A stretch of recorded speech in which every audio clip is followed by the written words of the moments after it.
साल 1997 में 1 litre petrol 23 रुपए में मिल जाता था और आज इसका दाम 100 रुपए से भी ऊपर है। उस समय डीजल सिर्फ 10 रुपए में मिल जाता था और आज वो भी 100 रुपए के ऊपर है। लेकिन जो पार्ले जी बिस्किट साल 1997 में 5 रुपए में बिकता था वो आज भी उसी दाम में बिकता है।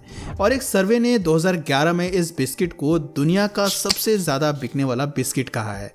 यही नहीं, लॉकडाउन के दौरान साल 2020 में भी इस कंपनी ने अपने सेल्स गिरने नहीं दिए और करीब 8,000 करोड़ का टर्नओवर कमाया। पार्ले जी इंडिया के सबसे पुराने बिस्किट ब्रांड में से एक है, लेकिन अंग्रेजों के शासन में कोई बिजनेस शुरू करके उसे पूरी दुनिया में फेमस करना उतना आसान नहीं था। आज के इस वीडियो में हम जानेंगे देश के सबसे पुराने बिस्किट ब्रांड की सक्सेस स्टोरी। आखिर कैसे 25 साल तक लगातार बिना अपने प्रोडक्ट का दाम बढ़ाए इस कंपनी ने अपने टर्नओवर को कभी गिरने नहीं दिया और हर साल ये सफलता की सीढ़ियां चढ़ता ही चला गया। साल 1929 का था। मुंबई के रेशम व्यापारियों के चौहान परिवार से आने वाले मोहनलाल दयाल ने कन्फेक्शनरी बनाने के लिए एक जर्जर पुरानी फैक्ट्री खरीदी और उसे रिनोवेट किया। वो समय था स्वदेशी आंदोलन का, वही आंदोलन जिसने भारतीय वस्तुओं के उत्पादन और उपयोग को बढ़ावा दिया। मोहनलाल भी लाखों भारतीयों की तरह इस आंदोलन से प्रभावित होकर उन्होंने इस बिजनेस को शुरू करने का फैसला लिया। चौहान कुछ साल पहले कन्फेक्शनरी आइटम्स बनाना सीखने के लिए जर्मनी गए थे और जब वो 1929 में लौटे तो अपने साथ लाए कुछ अमेजिंग स्किल्स और एक जर्मनी से इंपोर्टेड मशीन जो उनके इस बिजनेस में उनकी मदद करती। उनकी ये फैक्ट्री महाराष्ट्र के 2 गांव इरला और पार्ला के बीच स्थित थी और इसमें सिर्फ 12 लोग ही काम करते थे। ये सभी 12 लोग मोहनलाल के परिवार वाले ही थे, कभी कुक बनकर तो कभी मैनेजर और इंजीनियर बनकर इस परिवार के 12 लोगों ने 10 सालों तक इस फैक्ट्री को संभाला। लेकिन कहा जाता है कि अपने इस नए कंपनी को बनाने में ये लोग इतने बिजी हो गए कि इन्होंने इसका कोई नाम ही नहीं रखा। धीरे धीरे लोग इसे पार्ले कहकर बुलाने लगे और इस तरह शुरुआत हुई देश की सबसे पहली कन्फेक्शनरी कंपनी की। पार्ले का सबसे पहला प्रोडक्ट ऑरेंज कैंडी था, लेकिन धीरे धीरे इसने बिस्किट्स भी बनाने शुरू कर दिए। उस समय के ज्यादातर बिस्किट्स इंपोर्टेड हुआ करते थे, जिससे ये सिर्फ अपर क्लास के लोगों में फेमस थे। यूनाइटेड बिस्किट्स, ब्रिटानिया और ग्लैक्सो जैसी ब्रिटिश कंपनियों का पहले से ही इस मार्केट में पैर जमा हुआ था। ऐसे में पार्ले ने लॉन्च किया ग्लूको बिस्किट, जो मार्केट में मौजूद बाकी बिस्किट से काफी कम दाम में मिलता था और जिसका टेस्ट भी उनसे काफी अलग था। इसे हर वर्ग के लोग अफोर्ड कर सकते थे और इस पे मेड इन इंडिया का टैग देखकर उस समय के ब्रिटिश इंडियन आर्मी ने भी इस बिस्किट को खूब बढ़ावा दिया। हालांकि आज़ादी के बाद इन्हें थोड़ी दिक्कतों का सामना करना पड़ा। साल 1947 में पार्टीशन के बाद भारत के पास केवल 63% ही गेहूं की खेती वाली जमीन बची थी, जिसके चलते देश में गेहूं की भारी कमी हो गई। ऐसे में पार्ले को अपने ग्लूको बिस्किट का प्रोडक्शन थोड़ी देर के लिए रोकना पड़ा।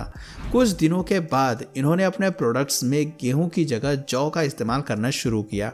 पार्ले कंपनी ने अपनी एड्स में मातृभूमि की आज़ादी के लिए लड़ने वाले भारतीयों को सलाम करते हुए अपने कंज्यूमर्स को एक मैसेज दिया कि गेहूं की कमी नॉर्मल होने तक वो अब जौ के बिस्किट्स बनाएंगे।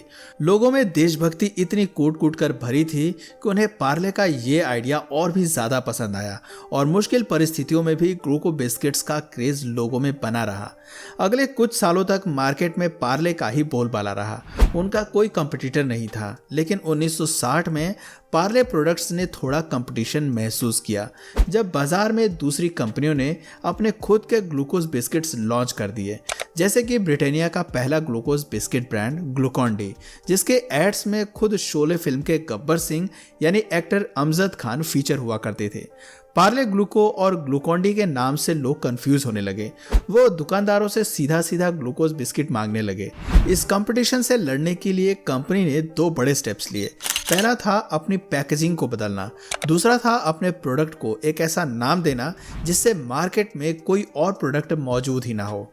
नई पैकेजिंग में बिस्किट्स को रैप करने के लिए पीले रंग का वैक्स पेपर इस्तेमाल किया जाने लगा, जिस पर एक गोल मटोल छोटी सी लड़की दिखाई गई और साथ ही ब्रांड का नाम और कंपनी का लाल रंग का लोगो। हालांकि ये नई पैकेजिंग अभी भी पार्ले को दूसरे ग्लूकोज बिस्किट ब्रांडों की भीड़ से अलग नहीं कर पा रही थी। इसलिए साल 1982 में पार्ले पार्ले ग्लूको को पार्ले जी नाम दे दिया गया, जिसमें जी का मतलब होता था ग्लूकोज, जो आज तक चलता आ रहा है। रही बात पैकेजिंग की, तो आज भी पार्ले अपने बिस्किट्स की पैकेजिंग में सबसे कम खर्चा करता है, लेकिन उसके अंदर की क्वालिटी आज भी वही है। वो कहते हैं ना, जब लोग आपकी कॉपी करने लगे तो समझ जाना कि आपने एक मुकाम हासिल कर लिया है। पार्ले के साथ भी यही हुआ। उसने मार्केट में अपने ब्रांड को ऐसा जमाया कि देश के छोटे मोटे बिस्किट मेकर्स इस ब्रांड के नाम से अपने प्रोडक्ट्स बेचने लगे। वही पैकेजिंग और वही नाम, लेकिन उन पैकेट्स के अंदर जो बिस्किट्स होती थी उन्हें खाकर ही लोग पहचान जाते थे कि डुप्लीकेट कौन है और ओरिजिनल कौन। इसी बीच पार्ले ने अपनी टैग लाइन भी रख दी, ऑफन इमिटेटेड नेवर इक्वल्ड, जिसका मतलब था वो जिसकी नकल तो की जा सकती है पर बराबरी नहीं। इसके बाद सिलसिला शुरू हुआ इनोवेटिव टीवी एड्स का। पार्ले ने हर बार अपनी टीवी एड्स में कुछ मैसेज देने की कोशिश की। 1998 में पार्ले जी को शक्तिमान के रूप में एक नया ब्रांड एंडोर्सर मिला, जो भारत का पहला सुपर हीरो था। अगर आप 90s के बच्चे हैं तो आपको इनके पहले टीवी एड का गाना तो शायद याद ही होगा, जिसमें दादाजी अपने पोते पोतियों के साथ गाते हैं, स्वाद भरे शक्ति भरे पार्ले जी। स्वाद भरे शक्ति भरे बरसों से पार्ले जी। जी माने जीनियस और हिंदुस्तान की ताकत से लेकर रोको मत टोको मत जैसे पार्ले जी के मजेदार लेकिन भरोसेमंद एड्स ने इसे अपनी छवि को मोनो डायमेंशनल से मल्टी डायमेंशनल में बदलने में मदद की। एक एनर्जी बिस्किट से एक सोर्स ऑफ स्ट्रेंथ और क्रिएटिविटी तक, चाहे वो पहली बार देश के क्रांतिकारियों को श्रद्धांजलि देना हो या माता पिता को अपने सपनों का पीछा करने वाली खुली छूट देने के लिए मोटिवेट करना हो, पार्ले जी ने हर बार एड्स को एक यूनिक मैसेज के साथ पेश किया।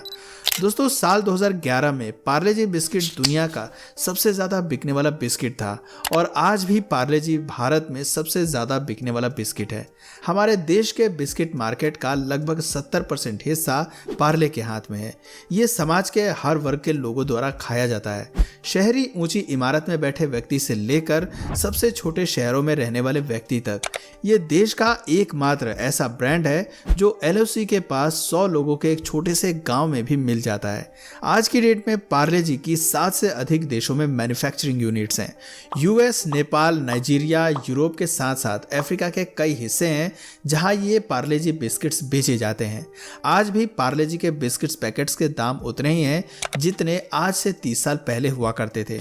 आपको ये सुन के बेवकूफ़ी लगती होगी, लेकिन ये सब एक बिजनेस स्ट्रेटजी के तहत किया जाता है।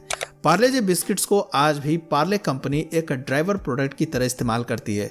किसी बिजनेस में ड्राइवर प्रोडक्ट्स को मार्केट में प्रॉफिट कमाने के नज़रिए से नहीं, बल्कि अपने कंपनी की ब्रांड अवेयरनेस बढ़ाने के लिए उतारा जाता है। जैसे ही इन प्रोडक्ट्स की डिमांड मार्केट में बढ़ती है, कंपनी अपने दूसरे प्रोडक्ट्स मार्केट में लॉन्च कर देती है। अब आप ही देख लीजिए, आज मार्केट में पार्ले के कितने प्रोडक्ट्स हैं। ये सभी मार्केट में अपनी पकड़ बना चुके हैं और इनका पूरा क्रेडिट जाता है पार्ले जी बिस्किट्स को, जिसने धीरे धीरे पूरे इंडियन मार्केट में पार्ले का नाम बना दिया। आज पार्ले कंपनी का इंडियन मार्केट में 13,000 करोड़ का टर्नओवर है। जहां बाकी कंपनियों को कोविड लॉकडाउन के दौरान भारी नुकसान झेलना पड़ा था, वहीं इस कंपनी ने अपने 80 साल के इतिहास में सबसे ज़्यादा सेल्स किए। कहा जाता है कि हर महीने पार्ले जी के लगभग 100 मिलियन पैकेट्स बनते हैं, यानी पूरे साल में 14,600 करोड़ बिस्किट, जिसका मतलब है पार्ले हर भारतीय के लिए लगभग 121 करोड़ बिस्किट्स बनाता है। आज पार्ले जी इतना फेमस है कि कुछ रेस्टोरेंट्स इसका इस्तेमाल करके डेजर्ट्स भी बनाते हैं, जैसे दिल्ली के फर्जी कैफे में पार्ले जी चीज केक और मुंबई के 145 कैफे में पार्ले जी ईट शेक। पार्ले कंपनी ने हमेशा अपनी एक स्ट्रेटजी बिल्कुल क्लियर रखी, चाहे कुछ भी हो जाए कंज्यूमर्स का भरोसा बिल्कुल नहीं तोड़ना। अक्सर बढ़ते डिमांड के चक्कर में कुछ कंपनियां अपने प्रोडक्ट्स की क्वालिटी में कुछ कमी ला देती हैं, लेकिन देखा जाए तो पार्ले ने कभी भी अपने प्रोडक्ट्स की क्वालिटी में कोई कमी नहीं आने दी, चाहे उसकी कितनी भी डिमांड क्यों ना हो। आज भी इनके बिस्किट्स वैसे ही टेस्ट करते हैं जैसे कि आज से 80 साल पहले किया करते थे, और शायद यही रीज़न है कि हर साल ये कंपनी एक मुकाम हासिल कर रही है। तो दोस्तों, उम्मीद करता हूँ आपको ये वीडियो काफ़ी पसंद आई होगी। आपकी सबसे फेवरेट बिस्किट कौन सी है नीचे कमेंट सेक्शन में ज़रूर बताइए।